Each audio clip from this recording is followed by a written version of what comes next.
ವಕ್ಫ್ board ವಿವಾದಿತ ಸ್ಥಳಕ್ಕೆ ನುಗ್ಗಿದ ಮಾಜಿ ಎಂಪಿ ಹಾಗೂ ಎಂಎಲ್ಸಿ, ಮಾಜಿ ಸಂಸದ ಮುನಿಸ್ವಾಮಿ ಹಾಗೂ ಪೊಲೀಸರ ನಡುವೆ ಮಾತಿನ ಸಮರ.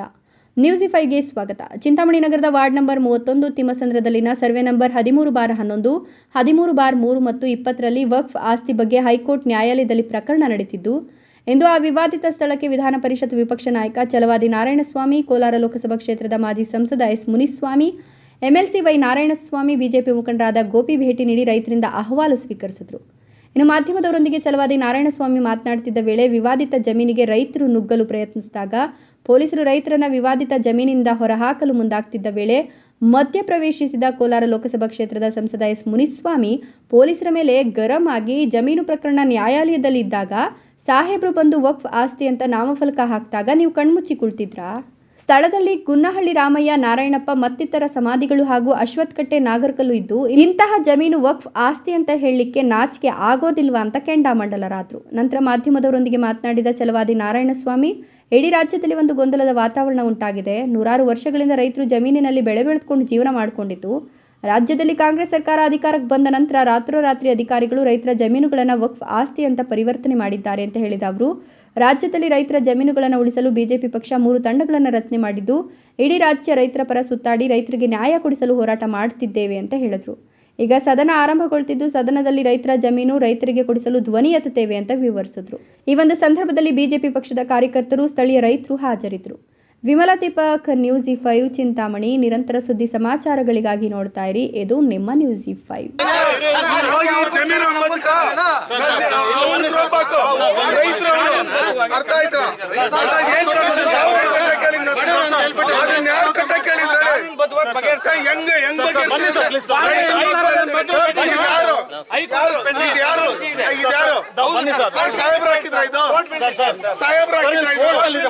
ಅಶ್ವತ್ಥಕಟ್ಟೆ ಸಾಹೇಬ್ರು ಹಾಕಿದ್ರ ಮುನ್ರೆಡ್ಡಿ ಸತ್ತಾಗಿರೋದು ಯಾರು? ಸಾಹೇಬ್ರ ತಾತ ಯಾರು? 1962 ಅಂತ ತಗೊಂಡಿರ್ತಾನೆ ಜಮೀನು. ರೈತರಿಗೆ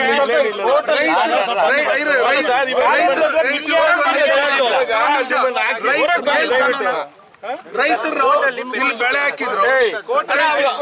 ಇದ್ದಕ್ಕಿದ್ದಂತೆ ವಕಫ್ ಬೋರ್ಡ್ ಎಲ್ಲಿಂದ ಬಂತು? ಇದು ಸಂಶಯಕ್ಕೆ ಗುರಿಯಾಗಿದೆ. ಈಗ ಇಡೀ ರಾಜ್ಯದಲ್ಲಿ 3 ತಂಡಗಳಾಗಿ ಭಾರತೀಯ ಜನತಾ ಪಕ್ಷದ ಮುಖಂಡರು ನಾವು ಪ್ರವಾಸ ಮಾಡ್ತಿದ್ದೆ. ನನಗೆ ಮೊದಲಿನ ಗಮನಕ್ಕೆ ಬಂದಿತ್ತು, ಇಲ್ಲಿ ಸ್ವಲ್ಪ ಗಲಭೆ ಕೂಡ ಆಗಿತ್ತು ಅಂತ ನಾನು ಕೇಳ್ಪಟ್ಟಿದ್ದೆ. ಈಗ ಸದನ ಪ್ರಾರಂಭ ಆಗ್ತಾ ಇದೆ ನಾಳುದ್ದಿಂದ. ಸದನದಲ್ಲಿ ಇದರ ಪ್ರಸ್ತಾಪ ಆಗುತ್ತೆ. ರೈತರ ಜಮೀನುಗಳು ರೈತರಿಗೆ ವಾಪಸ್ ಬರಬೇಕು. ಈಗ ಏನು ಪಾಣಿಗಳಲ್ಲಿ 11ನೇ ಕಾಲಮಲ್ಲಿ ವಕಫ್ ಅಂತಂದು ಬಂದಿತ್ತಲ್ಲ, ಸರ್ಕಾರ ವಾಪಸ್ ತಗೊಂಡಿದ್ದೀನಿ ಅಂತ ಹೇಳಿದೆ. ಈಗ ಅಂದಮೇಲೆ ಆ ಜಮೀನುಗಳು ಅವರಿಗೆ ವಾಪಸ್ ಹೋಗ್ಬೇಕಲ್ಲ. ಸರ್ಕಾರ ಏನು ನಾಟಕ ಆಡ್ತಾ ಇದೆಯಾ? ಈ ನಾಟಕ ಎಲ್ಲ ಬೇಕಾಗಿಲ್ಲ. ನಾನು ಹೇಳ್ತಕ್ಕಂಥದ್ದು, ಈಗ ವಕಫ್ನ ಬೋರ್ಡ್ ಏನಾದರೂ ಆಸ್ತಿಗಳು ಅದು ಇದ್ದರೆ, ಯಾವುದ್ರಲ್ಲಿ ಅವ್ರು ಇದ್ದರೂ ಅವ್ರು ಇರಲಿ, ನಾವೇನು ಹೋಗಿ ಕಿತ್ಕೊಳ್ತಾ ಇಲ್ಲ. ಆದರೆ ರೈತರು ಈಗ ಬೆಳೆ ಇಟ್ಕೊಂಡು ಪೊಸಿಷನ್ನಲ್ಲಿರೋರನ್ನ ಈ ರೀತಿ ಒಕ್ಕಲೆಬ್ಬಿಸ್ತಕ್ಕಂಥದ್ದು ಸರಿಯಾದ ಕ್ರಮ ಅಲ್ಲ. ಇದಕ್ಕೆ 1 ಇಂಚು ಜಾಗವನ್ನು ರೈತರದು ಅವ್ರು ಇರ್ತಕ್ಕಂಥ ಜಾಗವನ್ನು ಕಿತ್ಕೊಳ್ಳಿಕ್ಕೆ ಸರ್ಕಾರಕ್ಕಾಗಲಿ ವಕ್ಫ್ ಬೋರ್ಡ್ಗಾಗಲಿ ನಾವು ಬಿಡೋದಿಲ್ಲ. ಇದು ನಮ್ಮ ಹೋರಾಟ ಇದೆ. ಆದರೆ ನಾವು ದುಂಡವರ್ತಿ ಮಾಡೋದಿಲ್ಲ, ಲೀಗಲ್ ಆಗೇ ಫೈಟ್ ಮಾಡ್ತೇವೆ. ಇವತ್ತು JPC ಸಮಿತಿ ರಚನೆಯಾಗಿದೆ. ಕೇಂದ್ರ ಸರ್ಕಾರದಲ್ಲಿ ಎಲ್ಲ ಕಡೆಯಲ್ಲಿ ಈಗ ಆಗ್ತಾ ಇರತಕ್ಕಂಥ ಸಮಸ್ಯೆಗಳು ಅದಕ್ಕೆ ಪರಿಹಾರ ಕೊಡಲಿಕ್ಕೆ ನರೇಂದ್ರ ಮೋದಿಜಿಯವರು ಇವತ್ತು JPC ಕಮಿಟಿ ಮಾಡಿದ್ದಾರೆ. ಆ ಕಮಿಟಿಗೂ ಕೂಡ ವರದಿಯನ್ನು ನಾವು ಒಪ್ಪಿಸೋರಿದ್ದೇವೆ. ಆ ಸಮಿತಿ ಇದೆಲ್ಲಕ್ಕೂ ಕೂಡ ಉತ್ತರ ಕೊಡ್ತದೆ. ಆದ್ದರಿಂದ ಇವತ್ತಿನ ದಿವಸ ಸದನ ನಾಳಿದ್ದು ಪ್ರಾರಂಭ ಆಗೋದ್ರಿಂದ ವಿಷಯಗಳನ್ನು ನಾವಲ್ಲಿ ಮಂಡಿಸಬೇಕಾಗಿದೆ. ಆ ಕಾರಣಕ್ಕಾಗಿ ಇವತ್ತು ನಾವಿಲ್ಲಿ ಬಂದಿದ್ದೇವೆ. ಇಲ್ಲಿರ್ತಕ್ಕಂಥ ಜಾಗ ನಾವು ನೋಡಿದ್ದೇವೆ. 100 ವರ್ಷಗಳ ಮರ, ಅರಳಿ ಮರ ಇಲ್ಲಿ ನಿಂತಿದೆ. ಸುಮಾರು ಸ್ಮಶಾನ ಈಗ ರಸ್ತೆಯ ಬದಿಯಲ್ಲೇ ಅಶ್ವತ್ಥಕಟ್ಟೆ ಇದೆ. 3-4 ತಲೆಮಾರುಗಳಿಂದ ಇಲ್ಲಿ ಸ್ವಂತ ಜಮೀನು ಅವರು ಸ್ಮಶಾನ ಮಾಡ್ಕೊಂಡಿದ್ದಾರೆ. ಅವುಗಳನ್ನೆಲ್ಲ ನೋಡ್ತಾ ಇದ್ದೀವಿ. ಆದರೆ ಎಲ್ಲಿಂದ ಬಂತು ಈ ಉದ್ಭವ ಆಯಿತು ವಕಫ್ ಬೋರ್ಡ್ ಅನ್ನೋದು?